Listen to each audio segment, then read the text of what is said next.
Hello students, आज जो topic मैं आपको पढ़ाने जा रही हूँ वह है chapter 6 offences affecting the human body. BNS में सेक्शन 98 और आईपीसी में section 299। The highest offences against body are first culpable homicide and second murder and the lowest offences against body are assault. There are two words used, first culpable, second homicide. Culpable and homicide. What is the meaning of homicide? The killing of one person by another person. It is the most heinous offense. Homicide, two words are used, homo and plus side. Homo means man or human being. Side means killing. It is man's killing. In every case homicide is not punishable. जहाँ पर law एक person को दूसरे person की जान लेने के लिए अलाउ करता है, homicide can be divided in two parts. First lawful homicide and second unlawful homicide. First lawful homicide can be divided in two parts, excusable homicide and justifiable homicide. Where there is no any criminal intention or knowledge, where death caused by an accident and section 82 below 7 years कोई offence करता है, section 84 unsound mind person कोई किसी person की death cause करता है and death caused by mistake of fact and under section 76 जज फांसी का ऑर्डर देता है, under section 79 of IPC and under section 80 death caused by an accident etcetera all are excusable homicide. Number 2, justifiable homicide, which are committed by intention and with knowledge but they are justifiable by law, जैसे under section 76 bound by law. Section 78 जल्लाद द्वारा कोई फांसी दी जाती है, section 77 जज की फांसी की सज़ा सुनाता है जज. अंडर सेक्शन 81 नेसेसिटी का लॉ लगता है जिसमें किसी छोटे ऑफेंस को करता है किसी बड़े ऑफेंस को टालने के लिए. Under section 100 of IPC, under section 103, 106 IPC, these all are lawfully homicide which are excusable and justifiable by law. Number 2, unlawful homicide क्या है? Any homicide which are not excusable by law and not justifiable by law but also which are punishable by law. So culpable homicide means a man's killing by another man. Then it becomes culpable homicide. Section 299 में जो acts mention किए गए हैं वही culpable homicide के लिए punishable हैं. यदि जो एक्ट्स और डेथ के कारण अंडर सेक्शन 299 और बीएनएस में सेक्शन 98 में कवर नहीं होते हैं वो डेथ के लिए फिर पनिशेबल नहीं है. आईपीसी में सेक्शन 299 में 3 टाइप की इंटेंशन दी गई है. आईपीसी में 3 तरह की इंटेंशन दी गई है. फर्स्ट एक्सट्रीम इंटेंशन जो सेक्शन 300 और पनिशेबल 302 में आता है. जैसे एक्सट्रीम इंटेंशन मीन्स किसी पर्सन को एक पर्सन मारना चाहता है और वो उसको पूरी तरह से बार बार उसको चाकू मारता रहता है ताकि बस उसको कि वो मर जाए, वहीं पर खड़ा होकर वो उसको बार बार मारता रहता है, वो होता है एक्सट्रीम इंटेंशन जो सेक्शन 302 में पनिशेबल है.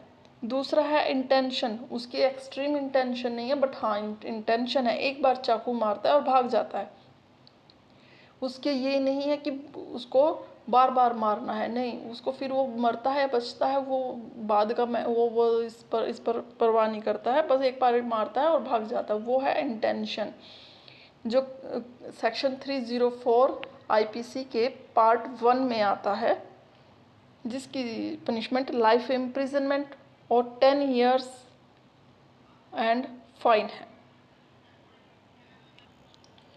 एंड तीसरा है no intention. No intention means उसे नॉलेज है कि पर्सन की डेथ हो सकती है, बट उसकी डेथ करने की कोई भी इंटेंशन नहीं होती है। उसको पूरी तरह से नॉलेज है कि मेरे इस एक्ट से पर्सन की डेथ हो सकती है, बट इंटेंशन नहीं है आपको डेथ कॉज करने की, which comes under 304 IPC part 2 में, जिसमें इसकी सज़ा है imprisonment for life, sorry imprisonment to 10 years और फाइन। IPC में और फाइन लिखा हुआ है, बट BNS में एंड फाइन लिखा हुआ है। और जो पार्ट 1 है 304 का IPC में, उसमें BNS में कम से कम 5 साल की सज़ा जरूर दी जाएगी और fine. Section 299 of IPC and BNS section 98. Culpable homicide. Whoever causes death by doing an act, कोई अपने किसी एक्ट के द्वारा किसी पर्सन की डेथ कॉज करता है। एन एक्ट मीन्स किसी इलीगल ओमिशन के द्वारा या किसी स्पोकन एक्ट के द्वारा। स्पोकन एक्ट मीन्स जैसे डॉक्टर ने किसी पर्सन को मना किया है कि इसको कोई भी बुरी खबर नहीं सुनानी है, बट ए की को इंटेंशन होती है कि वो बी मर जाए, तो वो जा कर के बी को बुरी खबर सुनाता है, जैसे तुम्हारा बेटा मर गया, तुम्हारी प्रॉपर्टी में आग लग गई एट्सेट्रा, जिसको वो झेल नहीं पाता और वो मर जाता है, वो होता है स्पोकन एक्ट। वो भी कल्पेबल होमिसाइड में आता है। और with the intention of causing death, with the intention of causing death, number 1, उसकी इंटेंशन है डेथ कॉज करने की। एक्सट्रीम इंटेंशन नहीं है, बार बार चाकू नहीं मारता, एक बार मारता है और भाग जाता है। उसकी इंटेंशन है टू कॉज डेथ। और with the intention of causing such like causing such bodily injury, या कोई ऐसी बॉडली इंजरी करता है जिससे पर्सन की डेथ हो सकती है, वो भी कल्पेबल होमिसाइड में आता है। और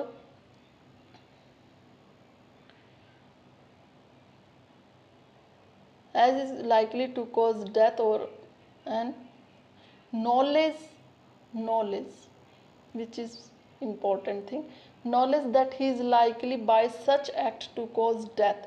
उसको इंटेंशन नहीं है, थर्ड क्या है, उसको इंटेंशन नहीं है टू कॉज डेथ की, बट उसे नॉलेज है कि पर्सन की डेथ हो सकती है कि उसके इस एक्ट के द्वारा, तो ही commits an offence of culpable homicide. केवल इंटेंशन है, एक्सट्रीम इंटेंशन नहीं है, which comes 304 part 1 of IPC। उसको इंटेंशन नहीं है बट नॉलेज है कि मर सकता है, तो 304 IPC पार्ट 2 में आता है, which is called culpable homicide. और इसको कोई ऐसी बॉडली इंजरी करता है कि जिससे उसको उसकी डेथ होती है इंटेंशन के साथ, तो वो भी पार्ट 1 में आता है 304 IPC में, which is called culpable homicide. तो यहाँ पर 3 चीज़ें ध्यान रखने की ज़रूरत है to decide culpable homicide. First, intention है, एक्सट्रीम इंटेंशन नहीं है। सेकंड, कोई ऐसी बॉडली इंजरी करता है जिससे उसको इंटेंशन है कि पर्सन की डेथ हो सकती है, ये आते हैं 304 IPC पार्ट 1 में। और नॉलेज है बट इंटेंशन नहीं है टू कॉज डेथ, तो ये आता है पार्ट 2 में of 304 IPC, which is called homicide, culpable homicide. अब देखते हैं इसकी इलस्ट्रेशंस।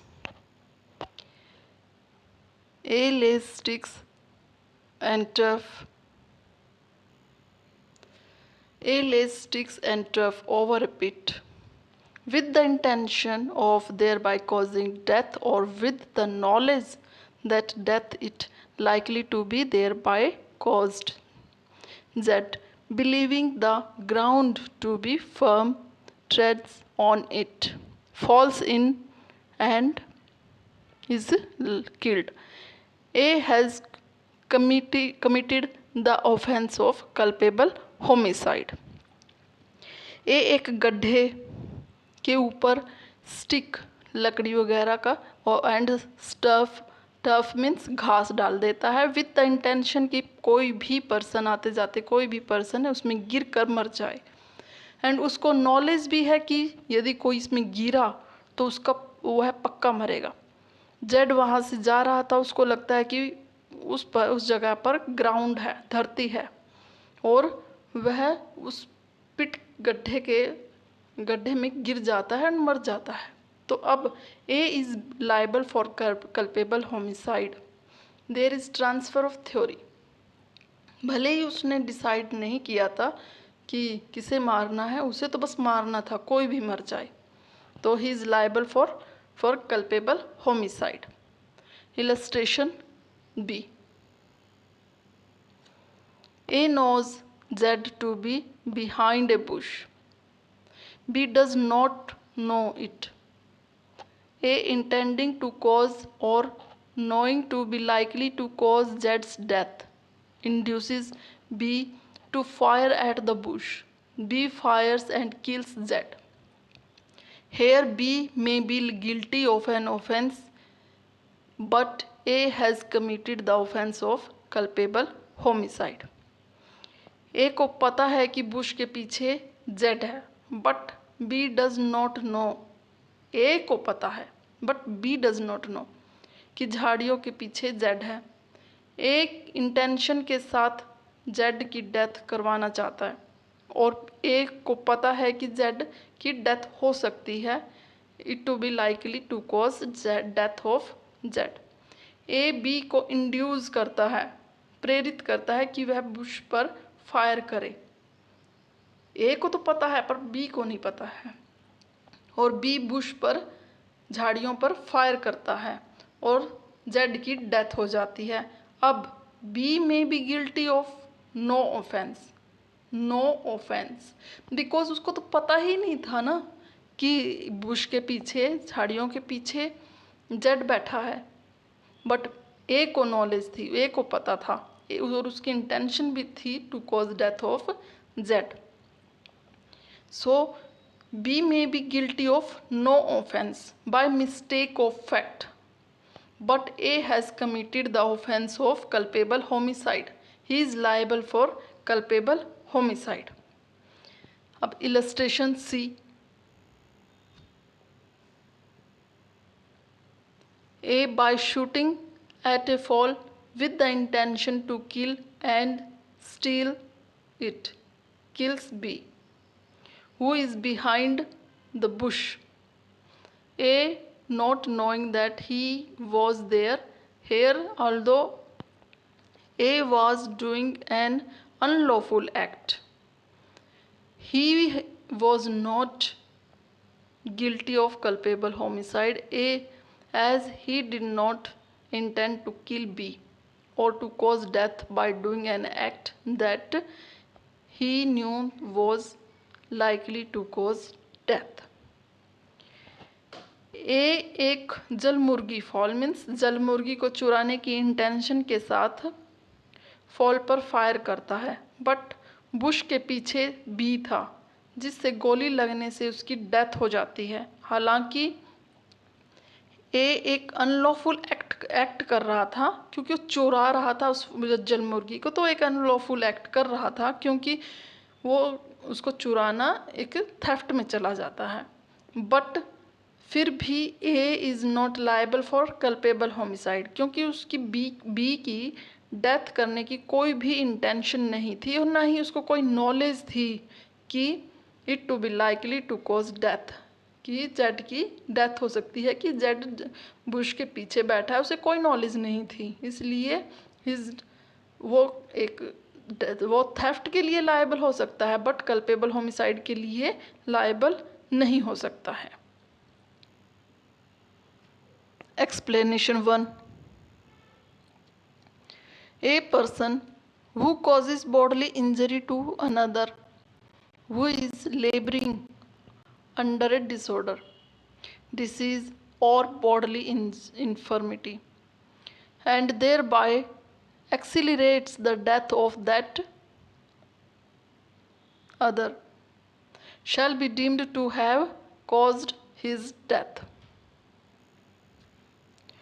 एक पर्सन को पता है कि अनदर पर्सन को लेबरिंग डिसऑर्डर है, उसका लीवर खराब है और कोई डिसीज़ है और ऐसी बॉडली इन्फर्मिटी है कि यदि उसको वहीं उसी जगह पर ब्लो प्रहार किया तो उसकी डेथ हो सकती है। अब यदि वह उसको ऐसी बॉडली इंजरी करता है, उस पर प्रहार करता है जिसके द्वारा उस अनदर पर्सन की डेथ हो जाती है, he accused person accelerate the death of that person, कि उसके चांसेस को बढ़ा देता है वहाँ पर प्रहार कर कर, जहाँ पर उसको बीमारी है, डिसीज़ है, लेबरिंग डिसऑर्डर है, उसी जगह पर प्रहार करके उसकी डेथ को एक्सिलरेट कर देता है, बढ़ा देता है उसके चांसेस को, तो उसकी डेथ हो जाती है। तो it shall be deemed to have caused death, समझा जाएगा कि उसने उसकी डेथ की है। ठीक है, ये है explanation 1। Explanation 2, where death is caused by bodily injury, the person who causes such bodily injury shall be deemed to have caused the death, although by resorting to proper remedies and skillful treatment the death might have been prevented. Explanation 2 is the exception of intervening theory, कि पहले गोली मारी और फिर उसको एक skilful treatment and proper remedies के लिए एक अच्छे हॉस्पिटल लेकर जाता है, और अब वह एक्यूज्ड यह नहीं कह सकता कि इसमें मेरी कोई गलती नहीं है, मैं तो इसे एक अच्छे डॉक्टर या हॉस्पिटल लेकर गया था, सो यह मेरी गोली से नहीं बल्कि डॉक्टर्स की स्ट्राइक की वजह से मरा है, क्योंकि डॉक्टर्स की स्ट्राइक थी।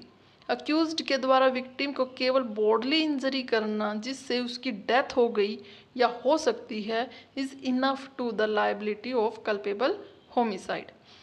तब इससे फ़र्क नहीं पड़ता है कि यदि इसे टाइम पर प्रॉपर रेमेडीज़ और स्किलफुल ट्रीटमेंट मिल जाता तो ये बच जाता और उसकी डेथ को प्रिवेंट किया जा सकता था यदि डॉक्टर स्ट्राइक पर नहीं जाते। इससे कोई भी फ़र्क नहीं पड़ता। He is liable for culpable homicide, क्योंकि उसकी वजह से उसकी डेथ हुई है। Explanation 3, the causing of the death of a child in the mother's womb is not homicide, because child in the mother's womb, but it may amount to culpable homicide to cause the death of a living child if any part of that child has been brought forth though the child may not have breathed or been completely born। यदि एक child की mother की वोम में death हो जाती है mother की वोम में, वो पैदा नहीं हुआ मदर की वोम में है और उसकी डेथ हो जाती है, तो वह होमिसाइड नहीं कहा जा सकता और it is not culpable homicide. इसलिए मैकॉले ने इसके लिए आईपीसी में अलग से लॉ दिया है अंडर सेक्शन 312, 313, 314, 315, जिसमें उसने एक अनबॉर्न चाइल्ड की डेथ कॉज करने के लिए मिसकैरेज वर्ड यूज़ किया गया है। यहाँ पर डेथ वर्ड यूज़ नहीं किया जा सकता है for unborn child who is in the वूम of his mother.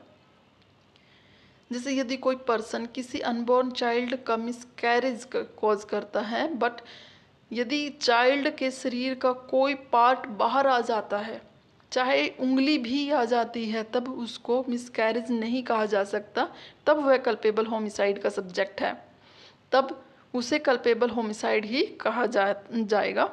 भले ही वह चाइल्ड कंप्लीटली पैदा नहीं हुआ था और जब पैदा हुआ था वह सांस नहीं ले रहा था, ही वॉज नॉट ब्रीथिंग, तब भी वह एक ह्यूमन बीइंग है। यदि बाहर आ जाता, चाहे एक उंगली भी बाहर आ जाती है, तो तब वो एक ह्यूमन बीइंग है, भले ही वो सांस नहीं ले रहा था जब उसने जन्म लिया। And he is the subject of culpable homicide. जैसे यदि बच्चा पैदा होते ही बच्चा सांस नहीं ले रहा है तो इसका मतलब यह नहीं है कि अब वह कोई बेकार की चीज़ है और उसको उठाकर डस्टबिन में फेंक दो, नहीं, he is human being. Now he is human being and subject to culpable homicide.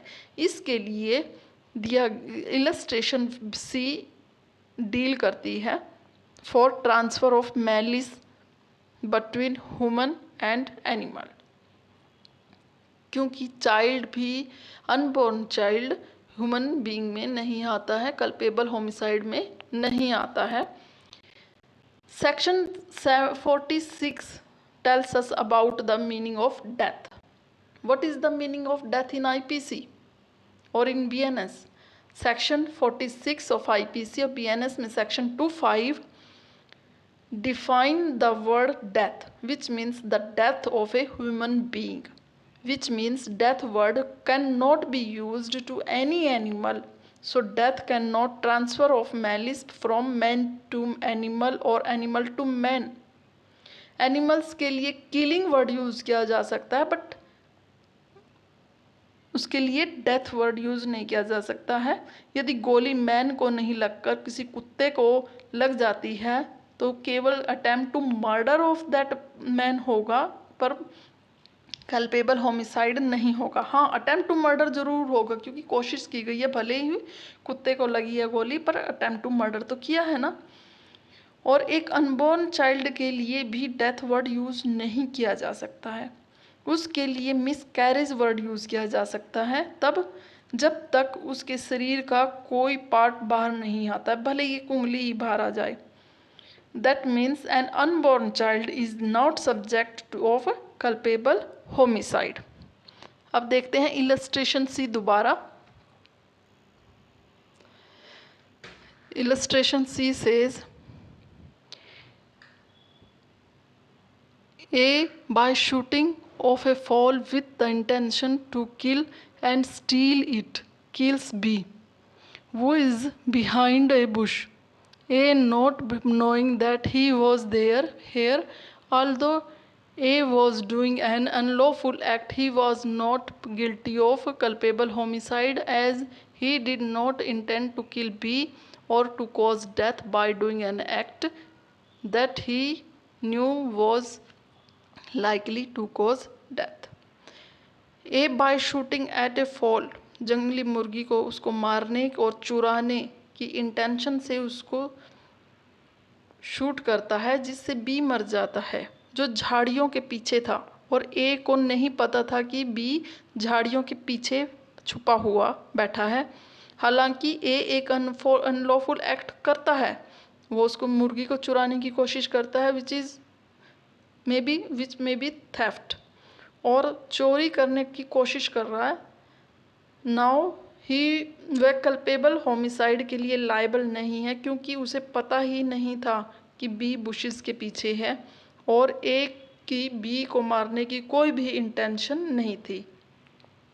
B means उसे न तो नॉलेज थी न ही इंटेंशन थी टू किल बी, वो तो जल मुर्गी को मारना चाहता था, भले ही उसको नॉलेज थी कि इससे किसी की डेथ हो सकती है, बट फिर भी he is not liable for culpable homicide क्योंकि उसकी इंटेंशन फॉल जल मुर्गी को मारने के लिए थी न कि बी को मारने के लिए।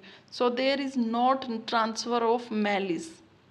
Transfer of malice means bad intention and he is not liable for culpable homicide. He is only liable for attempt to theft.